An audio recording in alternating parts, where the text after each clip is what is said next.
all I ever wanted in this world is Carnage. Oh boy. Oh my God. I just got out of the travesty that they call Venom Let There Be Carnage. Oh my Lord. For those of you that follow my channel, you know that there have been two movies I've complained about that ruined my childhood. One of them being the Power Rangers movie with the Golden Rita. Now Rita was good in that movie, but the rest of the movie was trash. And you know I had my complaints about Shazam. Ladies and gentlemen, this is worse than both of those. The best part of this movie was the mid-credit scene that they obviously recorded way after this movie was done. If you want to hear me rant on this thing, stay tuned and let's get into it. Lady here, we should be out there snacking on bad guys. I am a predator. I need to be free. You have got to get control of your aggression. If you're finding me for the first time as a sad black man today, please subscribe. Be sure to turn on notifications so when I drop videos, you all get them. Follow me on Instagram. Let the depression begin. Marvel should find some legal way so that anything that's Marvel based has nothing to do with Sony. This was a damn travesty. People, you would rather see paint dry. You would rather see turtles race. You would rather almost do anything than go see this piece of crap movie. Ladies and gentlemen, I fell asleep twice in the movie. And you see me geared up. I'm wearing Marvel from head to toe. I even got some Marvel shoes on. So I'm going in there, and I was one of the only people who actually thought the first one was okay. I was cool with it. But when you get in here to this one, got to be more careful. It is a travesty. Let's start out from the very beginning. So they introduce Cletus.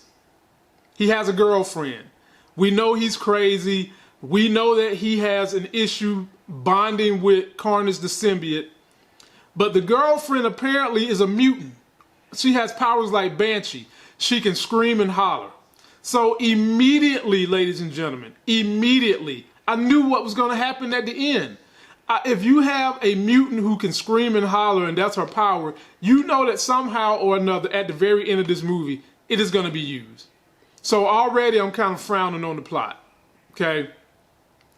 The movie is taking some time to get rolling. And I read reviews where other people said it was clunky, it was horrible, but they found some humor in it. I think I laughed twice. I think I genuinely laughed twice. And so throughout the whole movie, as they're trying to set the narrative for why Carnage should be so upset with Eddie Brock, that fell extremely flat. Not just because it's missing Spiderman, but because it was just damn flat. He hated Eddie Brock because Eddie Brock and Venom figured out where he was hiding all these dead bodies, and that was going to be the reason why Cletus was going to be executed. And so for some odd reason, Brock decided to go do a final interview with Cletus to just, you know, show his face before he gets electrocuted. Now, we do know that Venom is able to heal Eddie Brock. He's able to protect Eddie Brock. He's able to do all these things to make sure that his host doesn't get damaged. How is it that in the middle of this interview, Cletus is able to pull Eddie Brock in, bite his finger, draw blood, and that one little piece of blood mixed with them trying to execute him by syringe is enough to create Venom? Ladies and gentlemen, I was in there rolling my eyes like, no, Sony. And the sad part is, Andy Serkis got credits on this thing. Tom Hardy got credits on this thing, and Tom Hardy says he is fully committed to a third Venom movie, which please let Marvel have their hands in that. Please. And so as we're going on through the movie, you have this love-hate relationship with Eddie Brock and Venom. And when you see Venom, ladies and gentlemen, yes, at times he's been an anti-hero, but he's never been a goofball anti-hero. In this rendition, they had Venom basically sounding like he was a real hero.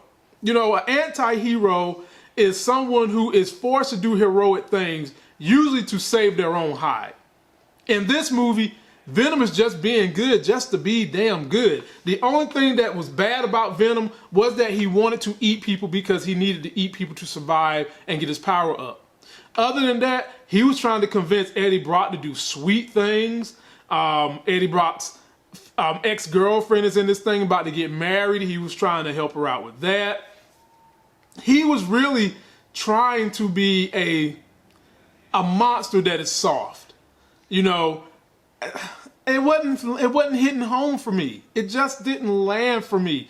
It was just too much of that. It was just too chaotic situation. Eddie Brock talking to him. They eventually do separate, my people. And poor old Venom symbiote can't find another good host to inhabitate because I guess maybe he's bonded too much with Eddie Brock. Anyway, so as we get on through this movie, and it's dragging on, it's only an hour and 30 minutes, but damn it, it felt like 3 hours. As we get closer to the end, Cletus is now turned into Carnage, and he wants to go get his girlfriend, who basically has the powers of Banshee, meaning that she screams, she can blow your eardrums out, that type thing, all right? So he goes and gets her, and this is when we start seeing dissension in the ranks between Cletus and Carnage, because Cletus doesn't want Carnage to do anything to hurt the girlfriend, but the girlfriend was trying to get revenge on the guy that took her out of prison in the very beginning. She screamed on him, and Carnage started yelling at her about he was going to kill her, okay? And Cletus like, hell no, you're not. And so I'll fast forward this sad thing to save y'all all the money in the world from going to see this. In the last great battle, first of all, it was dark in terms of the lighting. It was tough to see. I wasn't wowed by it. They had Venom extremely overpowered, and in the way and the manner that, excuse me, not Venom, Carnage was way overpowered, and in the manner that he was kicking Venom's ass, Venom should have really died. But no, it didn't happen. And like I said from the beginning of this review, the girlfriend would play a part in helping because she has the voice. And so they get somewhere near a damn bell.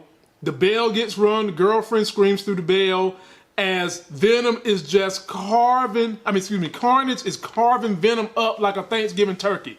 I mean, like a Thanksgiving, just stabbing the hell out of him.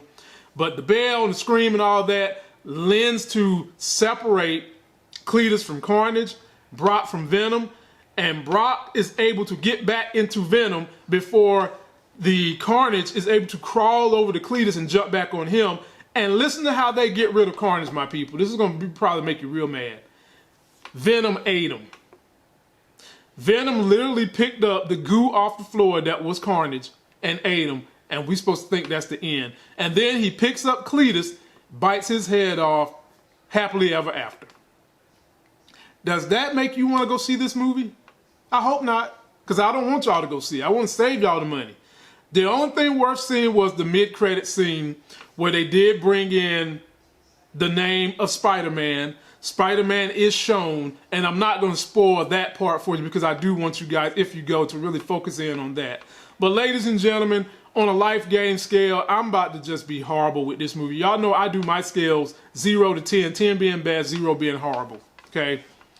Acting was fine, except for them and their voices. You know, we had Fantastic Frankie on my show the other day, and she was talking about their accents. And yes, that was a small problem, but that wasn't the biggest problem. Okay, so yeah, acting was okay.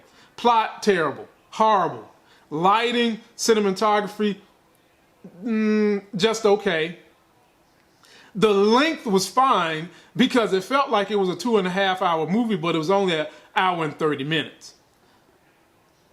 Overall, my people, I'm just going to have to give this thing a 4.5 out of 10 on a life game scale.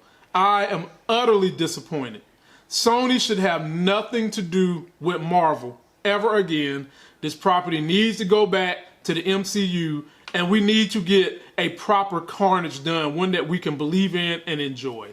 So ladies and gentlemen, if you're going to go in there, and I didn't even get on the part about the LGBTQ scene when Venom was in the club shaking it up. I actually didn't have a problem with that part. because I've got so many issues with everything else surrounding the movie.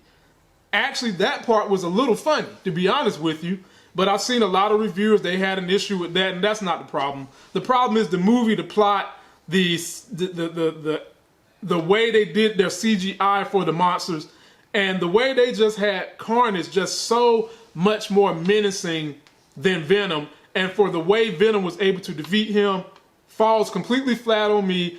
I went to sleep twice, 4.5 out of 10, save yourself that money. That's going to do it for this video. Don't forget to like the video. Please comment, subscribe, get yourself that damn life game, man. Avoid this movie like the plague. Wait for it to come on HBO Max. It is not worth the risk of you putting your life on the line in a pandemic. And until the next sexy as hell video, I'll see you.